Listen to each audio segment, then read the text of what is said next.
Hello दोस्तों, मैं नारायण शर्मा एक न्यू टॉपिक के साथ आपके साथ हूं। जैसे कि आपने देखा होगा, पिछली वीडियो में मैंने आपको HTML और CSS के काफ़ी टॉपिकों के बारे में बताया था। एक और टॉपिक को मैं डिस्कस करने वाला हूं जो आपको काफ़ी अच्छा और अट्रैक्टिव भी लगेगा। जैसे मैं यहाँ पे आपको बता दूं कि यहाँ HTML को ओपन करके VS कोड के अंदर उसमें हम कुछ टैग को डालेंगे और फिर मैं उन्हें समझाता हुआ बताऊंगा आपको कैसे कैसे काम करता है। जैसे कि आप यहाँ देख पा रहे हो, मैंने बॉडी और जैसे कि टाइटल में मैं आज का टाइटल डाल दूंगा डेट एंड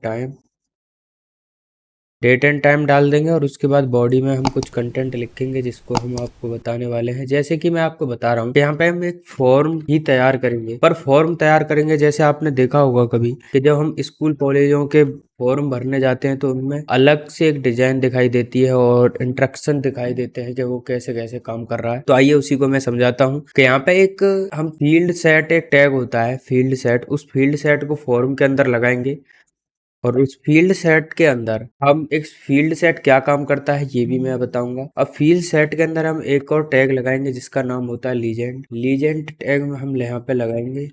उस टैग के अंदर मैं यहाँ पे जैसे डेट और टाइम के बारे में बताने वाला हूँ, डिस्कस करने वाला हूँ, तो उसके अंदर मैं यहाँ पे कैलेंडर लिख दूंगा। जिससे इसके अंदर मैं कैलेंडर लिख देता हूँ, वो थोड़े मैं कैपिटल में लिख देता हूँ।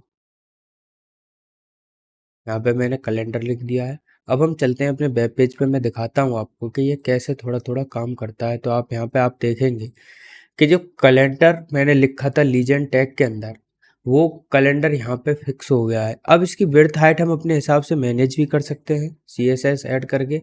और उसके बाद हम इसको जैसे जैसे इसके अंदर हम कंटेंट लिखते चलेंगे, ये इसकी हाइट अपने आप मेजर होती चलेगी, कैसे कैसे हाइट बढ़ रही है। और जितने भी हम टैग इसके अंदर जितना भी फॉर्मेट लिखेंगे उसी हिसाब से इसकी हाइट बढ़ जाएगी। तो मैं आपको बता दूं कि जो फील्ड सेट टैग है वो इस लाइन को, जो यहाँ पे एक लाइन दिखाई दे रही है, उसको लाने का काम करता है। और जो लीजेंड टैग है वो यहाँ पे इस लाइन के बीच में कैलेंडर लिखने का काम करता है। ये इन्हीं टैगों के माध्यम से ही हम ऐसा डिजाइन दे पाते हैं, अगर हम बेसिक और टैगों के माध्यम से ऐसी डिजाइन नहीं दे पाएंगे। तो इसलिए इन टैगों को भी आप ध्यान रख सकते हैं। और उसी के साथ साथ हम फॉर्म के अंदर फील्ड सेट के अंदर अंदर हम कुछ और टॉपिक इसमें ऐड कर देंगे। जैसे हमको चाहिए यहाँ पे डेट चाहिए, तो यहाँ पे हम अगर मान लीजिए डेट्स लिख दें, डेट लिख दें, और उसके बाद मैं यहाँ पे अगर मुझे दूसरी लाइन में इसके लिए बॉक्स चाहिए, जो इनपुट बॉक्स मुझे चाहिए, तो हम BR टैग लगा सकते हैं। यहाँ पे मैं BR भी लगा के दिखा देता हूँ। और अगर इसी लाइन में चाहिए तो हम BR को हटा देंगे, वो भी मैं यहाँ पे करके दिखा दूंगा कि। और उसके बाद इनपुट टाइप। अब इनपुट टाइप के अंदर हम क्या लिखेंगे, ये बात बहुत ही ध्यानपूर्वक आपको देखनी होगी। हमें यहाँ पे क्या चाहिए, डेट।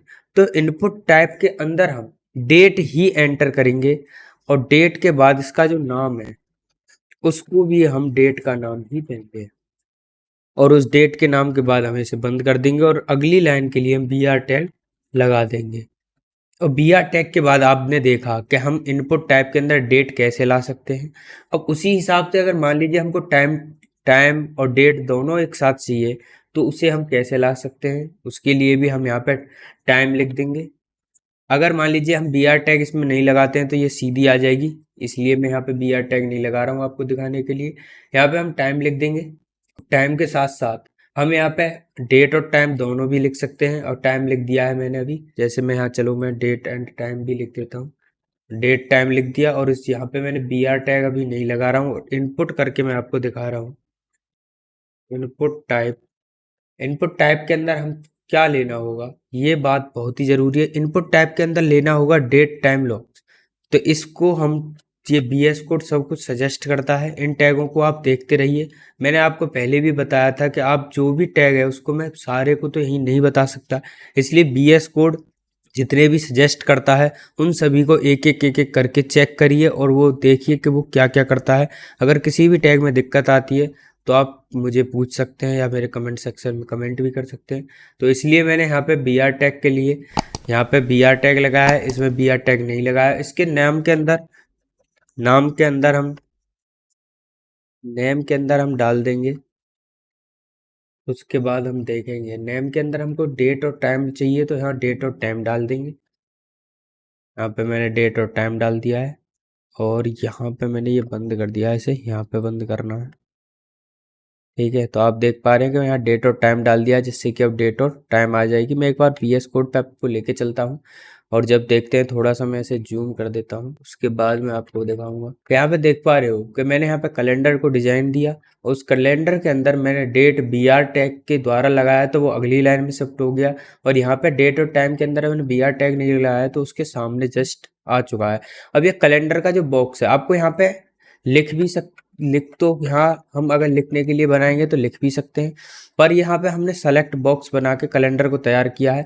इस पे आप कैलेंडर पर क्लिक करेंगे और जो भी टाइम आपको, मंथ, यहाँ पे आपको ईयर, मंथ जो भी सेलेक्ट करना है आप यहाँ से कर सकते हैं, और मंथ वंथ सारा कुछ। और इसमें यहाँ डेट है, यहाँ खाली डेट ही डेट है, और यहाँ पे डेट एंड टाइम दोनों है। तो यहाँ पे डेट का कैलेंडर ये है, टाइमिंग का ये है, आप इसको ऐड कर सकते हैं। इसी के साथ साथ आप देखेंगे ये काम आता है, जैसे आप फॉर्म बनाते हैं तो डेट ऑफ बर्थ के टाइम काम आता है, या फिर किसी भी कंपनी के अलग अलग फॉर्मेट होते हैं, उनको तैयार करने में ये सारे कुछ काम आते हैं। तो आइए उसी के साथ अगर मैं इसमें और कुछ जोड़ूं तो ये काम कैसे करेगा, इसको हम और आगे के लिए कंटेंट में बताता हूँ कि इसमें हम और क्या क्या जोड़ सकते हैं। जैसे हमें मंथ चाहिए, मंथ के लिए भी हम बात कर सकते हैं इसमें, और वीक वीक के लिए भी, और रेंज आपने देखा होगा, हम रेंज के लिए भी इसमें टाइमिंग दे सकते हैं। जैसे अगर मान लीजिए मुझे खाली टाइम टाइम चाहिए तो हम यहाँ टाइम के लिए एक बना देंगे शेड्यूल, और जैसे कि मैं इसमें BR टैग लगा देता हूँ। अब BR टैग के माध्यम से आप इन दोनों में समझ चुके हो कि BR क्यों लगाते हैं, क्यों नहीं लगाते हैं, कहाँ लगाना चाहिए, कहाँ नहीं, ये आप सजेस्ट खुद कर सकते हैं। तो टाइमिंग के लिए हमें लगाना होगा इनपुट टाइप। इनपुट टाइप के अंदर हमको देना होगा टाइम, जिससे कि हम यहाँ पे आपको देख पा रहे हो इतने हमें सजेशन मिलते हैं कि हम इनमें से किसी को भी लगा सकते हैं। तो यहाँ पे हमको लगाना होगा टाइम। तो यहाँ पे इनमें सभी को आप देख भी सकते हो कि नीचे कर सके, मैं इनको यूँ इसी से सेलेक्ट कर रहा हूँ, लिख यूँ नहीं रहा हूँ, क्योंकि आपको सल पड़े कि इनमें कितने टैग हैं, इन सभी को हम कैसे कैसे यूज कर सकते हैं। तो इसलिए मैं यहाँ पे अब इसी के अंदर हम नेम लिखेंगे, और नेम के अंदर भी हम लिखेंगे टाइम, और उसके बाद इसे बंद कर देंगे और चलेंगे अपने वेबसाइट पर। आप यहाँ पे देख पा रहे हो मैंने यहाँ BR टैग लगाया, उसके बाद यहाँ पे टाइमिंग आई है, और यहाँ पे टाइम यहाँ पे हम लगा सकते हैं। उसी के साथ में आप देख पा रहे हो एक गलती हुई है, अगर उसे आप देख पाओ वो गलती क्या हुई है, क्योंकि हमने यहाँ पे, आप यहाँ देख पा रहे हो कि ये टाइम है जो, वो नेक्स्ट लाइन में नहीं आया, ये नेक्स्ट लाइन में आया क्योंकि हमने BR लगाया।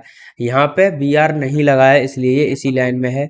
इन गलतियों को आप देखते रहिए, क्योंकि इन गलतियों से ही आपको सल पड़ेगा कि कहाँ गलती मैंने की है, या आप कहाँ कहाँ गलती कर सकते हैं। अब मैंने BR टैग लगा दिया है तो आप देखेंगे वो टाइम भी नेक्स्ट लाइन में आ चुका है।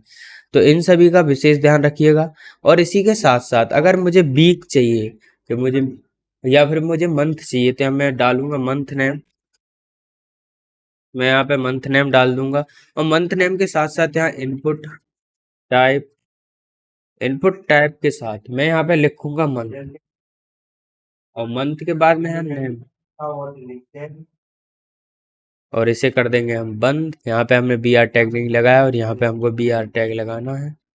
और अब मैं तुम्हें दिखाता हूँ VS कोड पे, यहाँ मंथ नेम आ चुके हैं। तो यहाँ पे देखेंगे आप कौन से ईयर के कौन से महीने सारे के सारे इसमें हैं। अगर हम यहाँ पे लिखेंगे तो ये देखिए, यहाँ पे हम ईयर को चेंज नहीं कर सकते हैं, क्योंकि जो भी आप इसमें सेट करेंगे वो यहाँ पे ईयर फिक्स रहेगी। आपको वो भी सेट करना मैं बता दूंगा। और उसी के साथ यहाँ पे हम चलते हैं अगर आगे, तो यहाँ BR टैग लगा के इसके बाद फिर हम यहाँ पे चाहें तो आप मंथ भी ले सकते हैं, जैसे मैंने आपको लेके दिखाया। अब आप वीक भी ले सकते हैं, और फिर इनपुट टाइप यहाँ पे लिख देंगे हम वीक, और नेम के अंदर भी हम वीक लिख देंगे।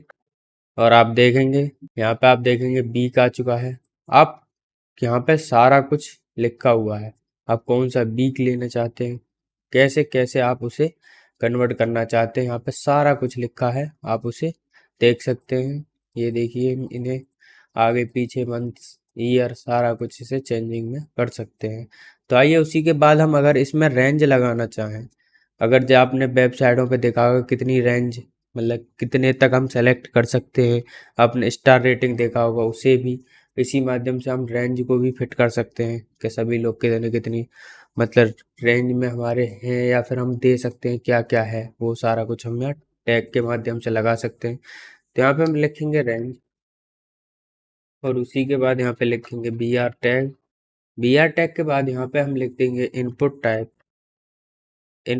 के अंदर हम लिख देंगे रेंज और उसके बाद हम यहाँ पे वैल्यू दे देंगे।